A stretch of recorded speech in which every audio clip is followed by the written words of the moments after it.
Bon, je remercie la communauté mauritanienne en Côte d'Ivoire.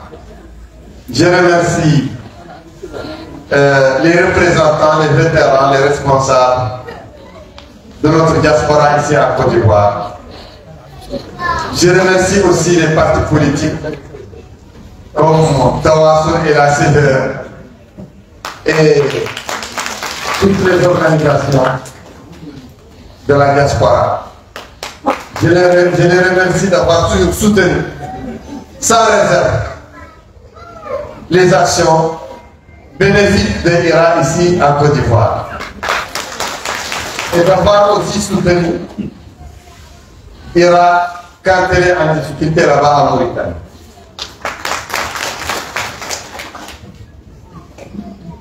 Je réitère ici la nécessité que l'opposition trouve des candidats présidentiels dignes de ce nom, de vrais candidats au pouvoir, dans les élections à venir.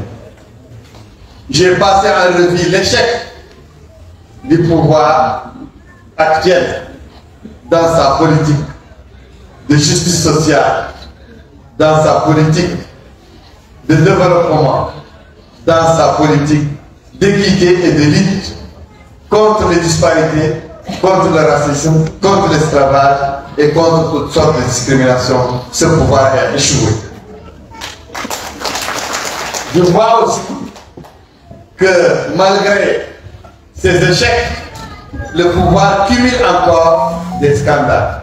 Le scandale de Guise, le scandale du Parlement ou les différents scandales du Parlement, dont le dernier épisode est la levée de l'immunité parlementaire de Biram Dabi. Je réitère aussi le scandale de la politique d'immigration et l'accord avec l'Union européenne. L'échec du gouvernement mauritanien d'expliquer cet accord et de convaincre les Mauritaniens de la pertinence de cet accord. Je continue à dire que la Mauritanie est en banqueroute total. Et pour que la Mauritanie se relève, il faut que tous les candidats de l'opposition soient de vrais candidats de l'opposition. Parce qu'il y a le pouvoir et un puissant homme d'affaires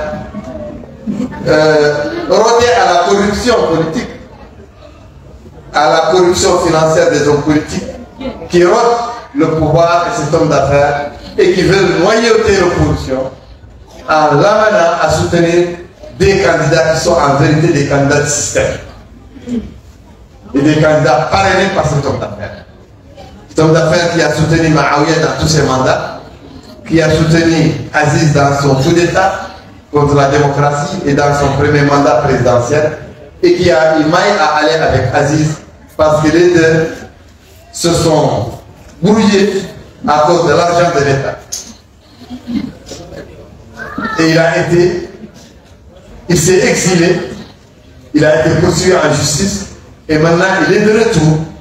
Et dans ces élections, il prend fait et cause pour le pouvoir et il veut formater des candidats au profit du pouvoir pour diviser l'opposition et pour permettre au pouvoir de la battre au premier tour. Ce que nous devons refuser.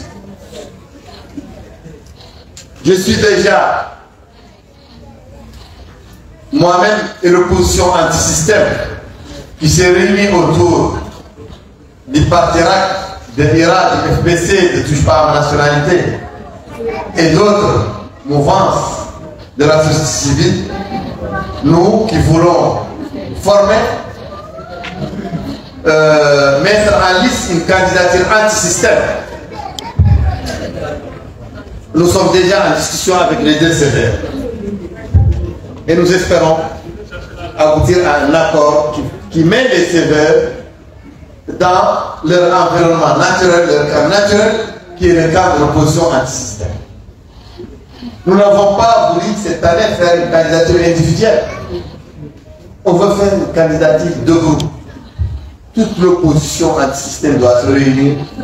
D'abord, écrire un programme concerté un programme consensuel entre elles, ensuite choisir le meilleur de ces éléments qui doivent défendre les couleurs de l'opposition dans les élections présidentielles de 2024. C'est ce que nous sommes en train de faire. Donc, on ne veut pas éparpiller l'opposition pour faire plusieurs candidats. Et on a tout fait, moi-même, le président Sambacham, le président Maroulian, et bien d'autres, on a tout fait pour convaincre notre frère, le président de HDMR, Baoumou Bokar, de ne pas se précipiter, de ne pas déclarer sa candidature. Parce qu'on lui a dit qu'il faut qu'on suive ensemble, qu'on cherche une seule candidature. On cherche un programme commun qui nous unit. Après, on met en liste un seul candidat. Bon, mais il dit que le Congrès lui a déjà dit, le Congrès d'HDMR lui a déjà dit d'être candidat. Que c'est fini, que c'est acté par le Congrès, il ne peut plus attendre. Il est d'accord pour l'idée, mais il dit qu'il n'est plus faisable pour eux parce qu'ils ont déjà acté ça par leur Congrès de parti HDMR. Mais on espère que quand même que tous les autres qui restent partent dans un seul programme dirigé par un seul candidat qu'ils vont choisir. Donc, ils vont tous défendre les couleurs du même programme, avec le soutien à un seul candidat. Il y a donc la situation en Mauritanie qui est marquée par cette situation où le pouvoir est en fuite en avant, très impopulaire, le peuple est très mécontent. Mais le pouvoir compte sur la division de l'opposition pour pouvoir reprendre la main, reprendre le dessus. Et je suis très satisfait de l'union de la diaspora ici, dans tous ses partis, dans toutes ses composants et dans toutes ses associations. Et je pense qu'on doit transplanter cette union que vous avez ici, là-bas à Mauritanie. Je pense que je serai aussi très patient pour attendre les réponses de la diaspora et des dirigeants de la diaspora auxquels je vais répondre avec enthousiasme. Voilà, je vous remercie.